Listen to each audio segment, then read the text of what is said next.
Grinder கழுவி போட்டு கழுவுல சும்மா தொடச்சு போட்டு அடி பிடிக்காதுங்களா?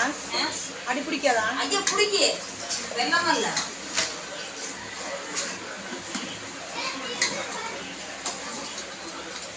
அடி பிடிக்கி நல்லா கடாய் போட்டு சேமியா வெட்டி போட்டு சேமியா போட்டாச்சு. போட்டியா?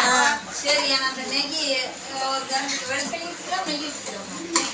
நெய் ஊற்றி படைச்சு முதல்ல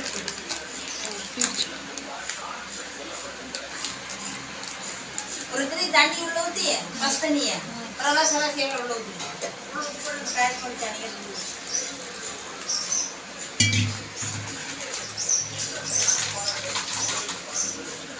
சின்ன வடை செடி வச்சு அந்த முதிரி திராட்சை எடுத்து போட்டு அப்படி நெய் ஊற்றி கணக்கி அப்படி போட்டேன்.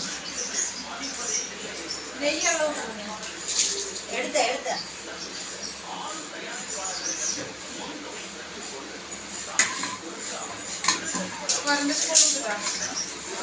அளவுக்கு பண்ணாடியாக நெய் தோசை ஒரு காட்டி போட்டு கொஞ்சமா ஊத்து. சின்ன அதுக்குள்ள ஊற்றக்கூடாது. சின்ன சட்டியில் ஊற்றி முந்திரி திராட்சை வறுத்துட்டு சின்ன வடை அம்மா கிட்ட கொடுங்க. நீ பார்த்து ஊத்து. நீ நெய்யை நம்ம ஊற்றி போகிறேன்.